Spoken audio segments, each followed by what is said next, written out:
Hello students, we have a question here. We have to find the limiting frictional force, friction force and acceleration of block if force equal to 10 Newton. तो पहले हम 10 Newton के हिसाब से solve करते हैं, फिर वही सारी चीज़ें हमें 20 न्यूटन के हिसाब से निकालनी है।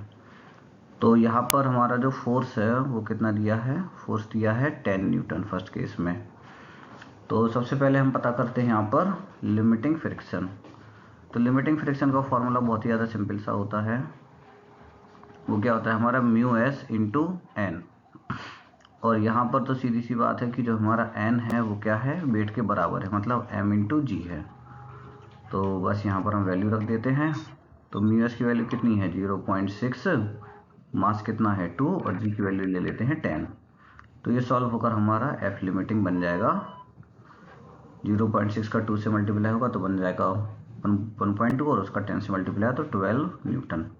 तो लिमिटिंग फ्रिक्शन हमने यहाँ पर निकाल लिया। अब क्या निकालना है इसके बाद, फ्रिक्शन फोर्स। तो क्या फ्रिक्शन फोर्स भी आपका 12 न्यूटन है, क्या नहीं है?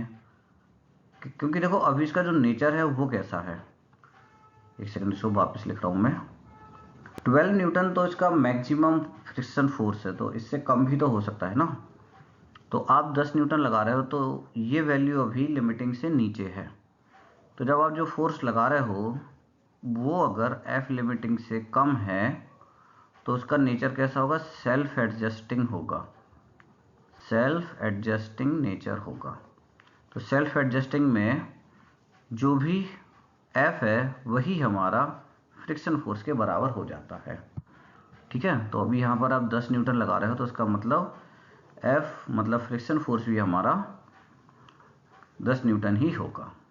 ठीक है, आप अगर 11 लगाते, 11 न्यूटन लगाते तो भी फ्रिक्शन फोर्स 11 न्यूटन होता, 11.9 लगाते तो भी 11.9 होता, अगर आप 12.1 लगाते तो फिर वो कुछ और हो जाता। ठीक है, लेकिन जब तक ये 12 के नीचे है तब तक उसका नेचर कैसा रहेगा, सेल्फ एडजस्टिंग रहेगा।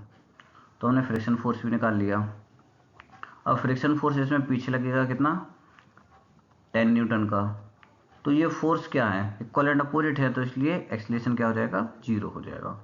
एक्सीलरेशन की वैल्यू 0। First part solve. अब करते हैं सेकंड पार्ट में आपको जो फोर्स लेना है वो लेना है 20 न्यूटन का। तो यहाँ पर हम लिख देते हैं 20 न्यूटन। तो 20 न्यूटन आपने लगाया। अब एफ लिमिटिंग तो बदलेगा नहीं, एफ लिमिटिंग तो वही रहेगा।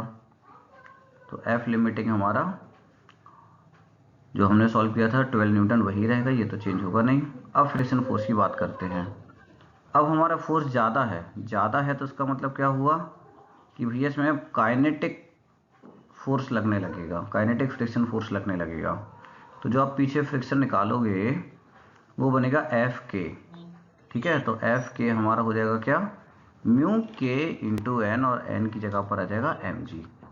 तो म्यू के की वैल्यू हमारी है कितनी 0.4, एम कितना है 2 है और जी कितना है 10 है। तो ये सॉल्व होकर हमारा बनेगा 8 न्यूटन। मतलब अब इसको फोर्स लग रहा है कितना, 8 न्यूटन का लगेगा पीछे। अगर ऑब्जेक्ट मोशन में आ जाती है तो हमें काइनेटिक फ्रिक्शन फोर्स निकालना पड़ता है। ठीक है, अब बात करते हैं एक्सीलरेशन की। तो देखो यहाँ लग रहा है 20 न्यूटन का फोर्स, यहाँ लग रहा है 8 न्यूटन का फोर्स। तो जो हमारा नेट फोर्स है इस ऑब्जेक्ट पर वो कितना हो जाएगा 20 माइनस 8 मतलब 12 न्यूटन। और एफ नेट हमारा सेकंड लॉ के हिसाब से मास इंटू एक्सीलरेशन होता है, तो मास इंटू एक्सीलरेशन की वैल्यू एफ नेट के बराबर होगी।